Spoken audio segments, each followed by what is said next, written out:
서울의 한 후미진 뒷골목. 구급대원들과 경찰들이 신고를 받고 출동했다. 그곳에는 충격적인 광경이 펼쳐져 있었다. 10살 남짓의 한 어린 소년 강하늘이 머리에 피를 흘린 채 의식을 잃고 쓰러져 있었다. 그리고 그 옆에는 옆구리에 심각한 자상을 입은 거대한 들개 한 마리, 태산이 쓰러진 아이의 몸 위를 보호하듯 덮고 있었다. 개는 약했지만 다가오는 모든 사람들을 향해 으르렁거리며 경계심을 늦추지 않았다. 아이는 근처 대학병원 응급실로 급히 옮겨졌다. 그곳에는 업계 최고의 실력을 가졌지만 감정적으로는 얼음처럼 차갑기로 유명한 외과 의사 차윤서가 당직을 서고 있었다. 그녀는 평소처럼 어떠한 감정도 배제한 채 오직 아이의 상처에만 집중하며 응급처치를 시작했다. 다행히 아이는 안정을 되찾고 의식을 회복했다.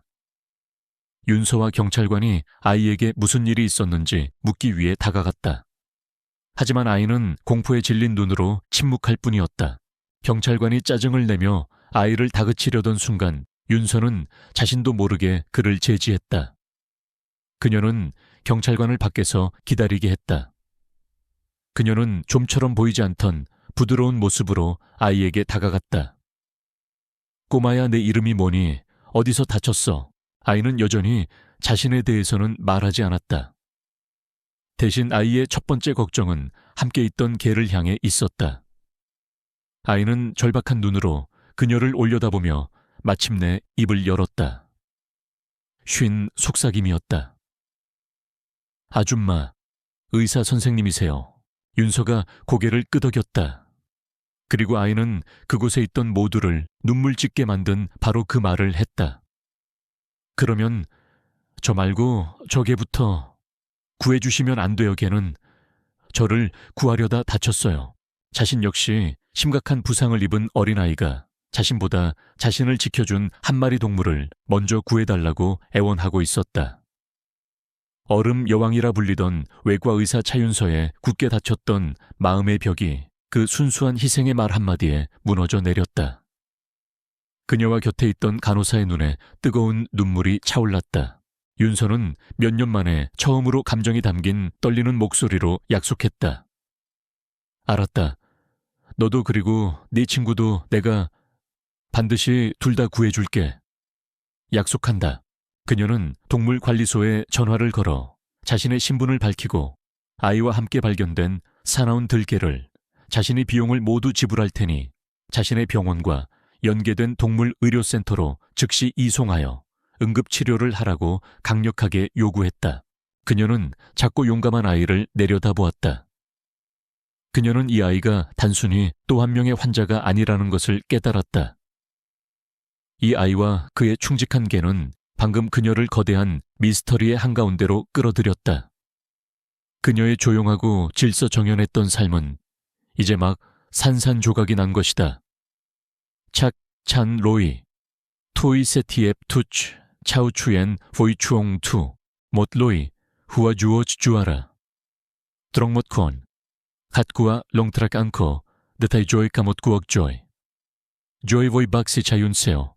로이 후아 구아코, 보이 카우베. 강치라 못 감켓 추아벤. 노라 못 로이, 투옌드 바우베.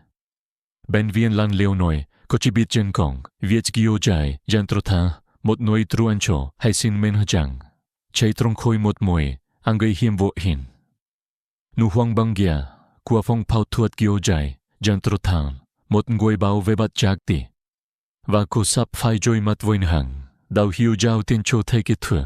Mà câu bê suhaila, cô đặt và trung jen ratgan. 추ong 투. 차윤서의 약속 이후 그녀의 삶은 바뀌었다. 그녀는 자신의 모든 중요한 수술 일정을 뒤로 미루고 아이와 개의 치료에만 집중했다. 그녀의 동료들은 얼음 여왕의 그런 낯선 모습에 놀라움을 금치 못했다. 개의 수술은 성공적으로 끝났다. 윤서는 두 환자의 상처를 자세히 분석하며 자신의 의심을 키워갔다. 아이의 머리에 난 상처는 단순한 낙상으로 인한 것이 아니었다. 둔탁하고 무거운 물체에 의해 가격당한 흔적이었다. 개의 옆구리에 난 상처 역시 날카로운 칼에 의해 깊게 베인 자상이었다. 이것은 명백히 전문적인 폭력의 흔적이었다. 그녀는 아이의 마음을 열기 위해 노력했다. 그녀는 회복 중인 개 태산을 아이의 병실로 데려왔다.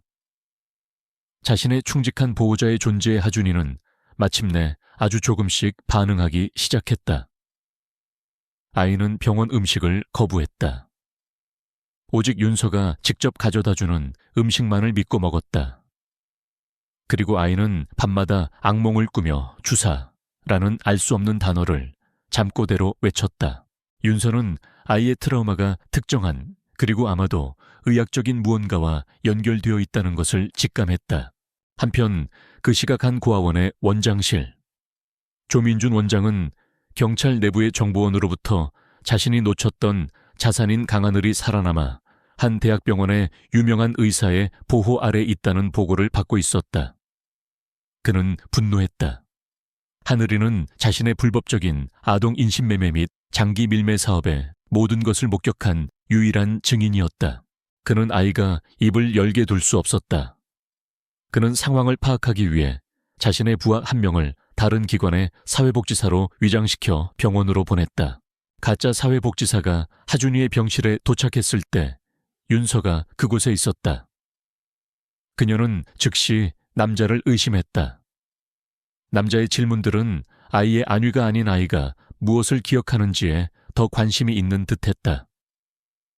그때 병실 구석에서 얌전히 있던 태산이 낮은 위협적인 으르렁거림을 남자를 향해 내뱉기 시작했다. 걔는 남자의 악의적인 의도를 감지한 것이다. 윤서는 개의 본능을 믿었다.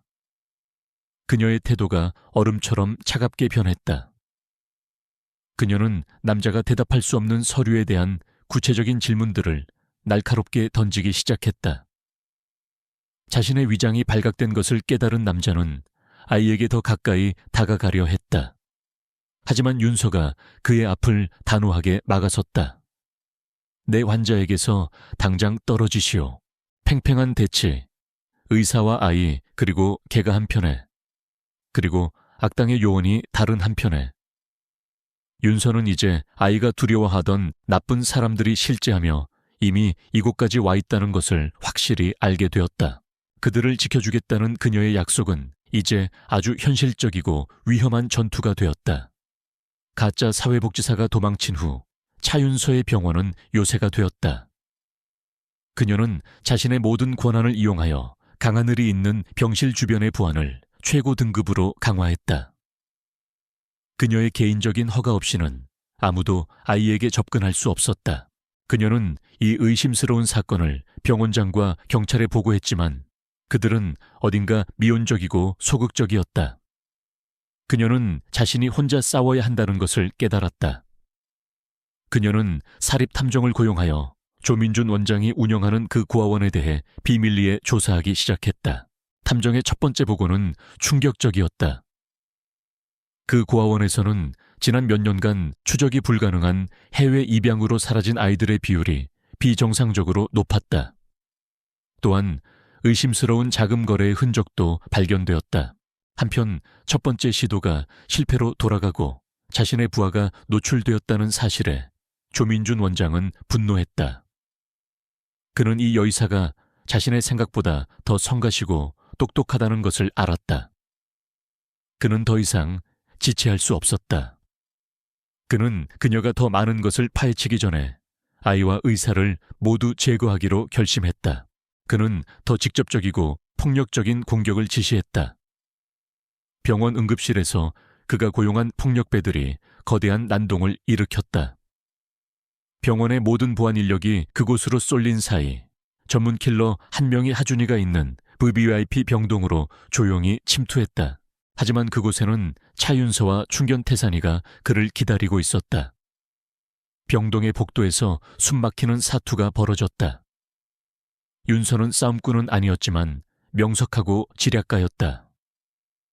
그녀는 복도에 소화기를 분사하여 연막을 만들고 간호 스테이션에서 원격으로 전자 잠금 장치를 작동시켜 킬러를 복도에 가두려 했다. 그리고 게테사니는 가장 맹렬한 방어선이었다. 그는 훈련된 경호견처럼 하준이의 병실 문 앞을 지키며 킬러의 모든 접근을 막아섰다. 하지만 킬러는 전문적이었고 강력했다. 그는 마침내 개의 방어를 뚫고 윤서를 제압하기 직전까지 갔다. 바로 그 절체절명의 순간 윤서는 응급카트에서 강력한 마취제가 담긴 주사기를 집어들었다. 그녀는 킬러에게 마지막 일격을 날리려는 바로 그 틈을 타 그의 다리에 주사기를 꽂아 넣었다. 거대한 킬러는 약물의 효과에 비틀거리다가 마지막으로 그녀에게 부상을 입히고는 의식을 잃고 쓰러졌다. 뒤늦게 병원 보안팀과 경찰이 현장에 도착했다. 그들은 지친 채 숨을 몰아쉬며 쓰러진 침입자 앞에 서 있는 여의사의 모습을 경악 속에서 바라보았다. 그녀는 이제 보호자에서 전사로 변해 있었다. 그녀는 이것이 전쟁이라는 것을 확실히 알게 되었다. 그리고 그녀는 방금 아주 중요한 전투에서 승리했다. 하지만 그녀는 또한 적이 멈추지 않을 것이며 자신이 이제 그들의 더 큰 표적이 되었다는 것도 알게 되었다. 병원에서의 공격 이후 차윤서는 더 이상 지역 경찰을 믿을 수 없다는 것을 깨달았다. 그들은 붙잡힌 암살자를 단순한 마약 중독자의 소행으로 몰아가려 했다. 그녀는 자신만의 방식으로 이 사건을 파헤쳐야만 했다. 그녀는 사립탐정을 고용하여 조민준 원장과 그가 운영하는 고아원에 대해 깊숙이 조사하기 시작했다. 탐정의 보고는 끔찍한 진실의 실마리를 드러내기 시작했다. 조민준의 고아원은 지난 몇 년간 특정한 희귀 혈액형을 가진 아이들이 입소한 후 추적이 불가능한 해외 입양으로 기록에서 사라지는 기이한 패턴을 보이고 있었다. 또한 아이들이 사라지는 시점과 맞물려 고아원에는 출처를 알 수 없는 거액의 기부금이 유령 회사를 통해 들어오고 있었다. 그리고 그 유령 회사들의 자금은 모두 조민준 원장의 비밀 계좌와 연결되어 있었다. 윤서는 모든 조각을 맞추었다. 이 고아원은 고아원이 아니었다. 그것은 위장막이었다. 아동 인신매매 조직의 중간 거점, 그리고 희귀 혈액형. 그녀는 의사로서 가장 끔찍한 논리적 결론에 도달했다. 그들은 단순히 아이들을 불법 입양으로 파는 것이 아니었다. 그들은 부유한 암시장 고객들을 위해 아이들을 불법적인 장기 적출을 위해 팔고 있었던 것이다. 그녀는 이제 조민준이라는 자의 악마적인 실체를 완벽하게 이해했다. 하늘이는 단순한 범죄의 목격자가 아니었다. 아이는 선적될 다음 순서였고 아이의 아버지였던 경비원은 바로 이 진실을 발견했기 때문에 살해당했던 것이다. 늦은 밤 윤서는 탐정의 보고서를 보며 할 말을 잃었다. 그녀는 이제 진실을 손에 넣었다. 세상에 고아들의 수호성인처럼 알려진 한 남자를 파괴할 수 있는 끔찍한 진실. 하지만 이것은 아직 정황 증거일 뿐이었다. 그녀에게는 조민준을 이 모든 범죄와 직접적으로 연결할 부인할 수 없는 마지막 증거가 필요했다. 바로 그때 조용히 그림을 그리던 하늘이가 그녀에게 새로운 그림 한 장을 가져왔다. 그림 속에는 나쁜 아저씨들이 그려져 있었다. 그리고 그들 중 한 명의 손에 독특한 문양이 새겨진 열쇠 혹은 장부처럼 보이는 물건이 들려 있었다. 아이는 그것을 손가락으로 가리키며 한 단어를 말했다. 비밀. 윤서는 아이가 자신에게 마지막 목표물을 알려주었다는 것을 깨달았다. 인신매매 조직의 모든 거래가 기록된 바로 그 비밀 장부는 실제했다. 그리고 아이는 그것이 어떻게 생겼는지 알고 있었다. 그녀의 조사는 이제 마지막 단계에 접어들었다. 그녀는 이제 저 괴물을 무너뜨리기 위해 무엇을 찾아야 하는지 알게 되었다. 차윤서는 하늘이의 그림 속에서 모든 비밀이 담겨 있을 비밀 장부의 존재를 확신했다. 그녀는 그 장부가 어디에 있는지 알아내야만 했다. 그녀는 아이에게 고아원의 사진들을 보여주며 아이가 나쁜 아저씨와 비밀 책을 보았던 장소를 물었다. 아이는 그림과 몇 개의 단어들을 통해 그곳을 알려주었다. 조민준 원장의 외부에는 알려지지 않은 아이들은 절대로 들어갈 수 없었던 그의 개인적인 비밀 사무실. 바로 그때 그녀가 고용했던 사립탐정으로부터 긴급한 정보가 도착했다. 조민준 원장이 마지막 선적을 준비하고 있다는 것. 이틀 뒤 희귀 혈액형을 가진 아이들을 포함한 한 그룹의 아이들이 고아원에서 항구 근처에 미등록된 개인 병원 장기 밀매, 조직의 위장시설으로 옮겨질 예정이라는 것이었다. 시계가 이제 똑딱거리기 시작했다. 그들에게는 아이들을 구하고 조 원장을 막을 48시간도 채 남지 않았다. 윤서는 당국을 기다릴 시간이 없다는 것을 알았다. 그녀는 직접 행동해야만 했다. 그녀는 고원에서 매년 열리는 조 원장의 자선 이미지를 위한 자선갈라 행사에 잠입할 계획을 세웠다. 그녀는 저명한 외과 의사라는 자신의 신분을 이용하여 갈라의 초대장을 손에 넣었다. 파티가 한창일 때 그녀는 몰래 빠져나와 그의 비밀 사무실로 향해야만 했다. 숨막히는 잠입. 그녀는 경비 시스템과 조 원장의 개인 경호원들을 피해 움직여야 했다. 그녀는 치료견으로 위장시켜 데려온 개 태산이의 도움을 받아 경비원들의 주의를 다른 곳으로 돌리며 마침내 그의 비밀 사무실에 도달하는 데 성공했다. 그녀는 그곳에서 비밀 장부가 들어있을 거대한 금고를 발견했다. 하지만 금고는 지문과 음성 명령이 함께 있어야만 열리는 최첨단 생체 인식 모델이었다. 그녀는 그것을 열 수 없었다. 모든 것이 실패한 것처럼 보였다. 그녀가 절망하려던 순간 그녀는 하늘이가 그렸던 또 다른 그림 한 장을 떠올렸다. 그 그림에는 금고를 여는 나쁜 아저씨의 모습이 그려져 있었다. 그리고 아이는 남자의 입 옆에 그가 들었던 이상한 단어 하나를 서툴게 적어 놓았다. 천국, 천, 국희, 헤븐. 지독히도 아이러니하고 역겨운 음성 암호. 그녀는 비밀번호는 알았지만 그것을 열 목소리가 없었다. 바로 그때 밖에서 파티가 끝나가는 소리가 들려왔다. 조민준 원장이 곧 자신의 사무실로 돌아올 터였다. 그녀는 덫에 걸렸다. 마지막 증거를 눈앞에 둔 채 꼼짝없이. 조민준 원장의 비밀 사무실. 차윤서는 그가 다가오는 소리를 듣고 재빨리 커튼 뒤에 어두운 공간으로 몸을 숨겼다. 잠시 후 조 원장이 자신의 오른팔과 함께 의기양양하게 사무실로 들어왔다. 그는 자선갈라의 성공과 다음 날 있을 아이들의 마지막 선적에 대해 만족스럽게 이야기하고 있었다. 그는 자신의 금고로 다가갔다. 그는 스캐너에 손을 올리고 비밀번호를 말했다. 천국. 금고가 소리 없이 열렸다. 커튼 뒤에서 윤서는 자신의 휴대폰으로 이 모든 광경과 대화를 비밀리에 녹화하고 있었다.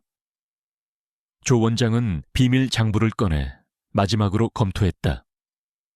그는 자신의 범죄와 영리함, 그리고 어떻게 하늘이의 아버지를 제거했는지에 대해 자랑처럼 부하에게 떠벌렸다. 그의 모든 자백이 녹음되고 있었다. 그의 부하가 떠난 후 윤서는 이것이 자신의 유일한 기회라는 것을 알았다.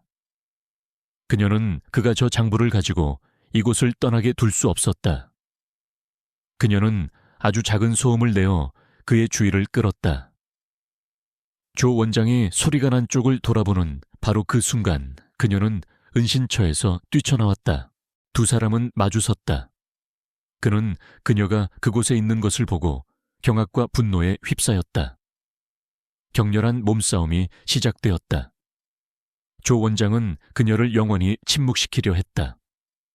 윤서는 싸움꾼은 아니었지만 절박하게 그리고 의사로서의 해부학적 지식을 이용해 그의 급소를 노리며 저항했다. 하지만 그녀는 남자의 힘에 제압당하기 직전이었다. 그가 그녀를 죽이려던 바로 그 순간 쾅 사무실 문이 거칠게 부서져 열렸다. 개 태산이었다. 밖에서 그녀가 너무 오랫동안 돌아오지 않는 것을 걱정한 하늘이가 개에게 그녀를 찾으라고 명령했던 것이다.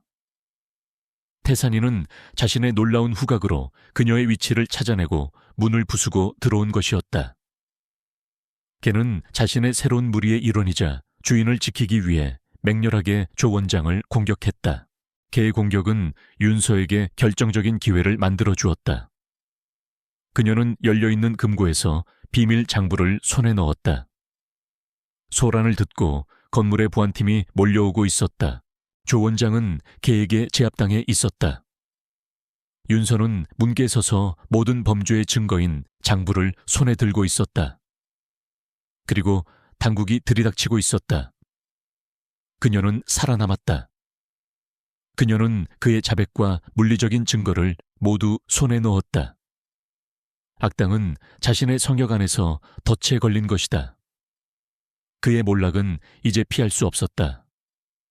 몇 달 후, 조민준 게이트는 대한민국을 떠들썩하게 만들었다. 그가 저지른 끔찍한 아동 인신매매와 살인 등의 모든 범죄는 차윤서가 목숨을 걸고 확보한 증거 앞에서 낱낱이 드러났다. 그는 종신형을 선고받았고 그의 범죄 제국은 해체되었다. 그의 고아원은 폐쇄되었고 그곳의 아이들은 안전하고 합법적인 시설로 옮겨졌다. 마지막 선적은 결코 일어나지 않았다. 3명의 영웅은 새로운 삶을 찾았다. 얼음 여왕이었던 외과 의사 차윤서는 이제 따뜻한 마음을 가진 아동 인권 운동의 상징이 되었다. 그녀는 자신의 모든 자원과 조민준에게서 몰수한 자산을 이용하여 위험에 처한 아이들을 보호하는 새로운 재단을 설립했다. 강하늘은 더 이상 트라우마에 갇힌 침묵의 소년이 아니었다. 윤서는 아이의 공식적인 법적 보호자가 되었다. 아이는 학교에 다니고 친구들을 사귀며 밝고 행복한 아이로 자라나고 있었다. 영웅견 태산이 역시 완전히 회복하여 그들의 새로운 가족의 사랑스럽고 든든한 구성원이 되었다. 이야기의 마지막 장면. 화창한 어느 날의 공원. 윤서와 하늘 그리고 태산이는 평범한 가족처럼 함께 놀고 있었다. 하늘이는 태산이와 함께 공 던지기를 하며 환하게 웃고 제잘거리고 있었다. 아이가 윤서에게 달려와 그녀를 껴안았다. 아이는 그녀를 올려다보며 이제는 너무나 자연스럽게 말했다. 엄마, 태산이 정말 빠르죠. 아이가 그녀를 엄마라 불렀다. 윤서는 아이를 힘껏 껴안았다. 그럼 우리 아들, 우리 가족은 세상에서 제일 강하고 빠르지. 의사에서 엄마가 된 여자 목소리를 되찾은 소년, 그리고 그들 모두를 지켜낸 게. 그들은 비극이 그들을 하나로 묶어준 것이 아니라 그들이 서로의 상처를 보듬어주고 사랑과 충성심으로 치유해낸 완전한 가족이었다. 그들의 밝은 미래가 눈앞에 펼쳐지고 있었다.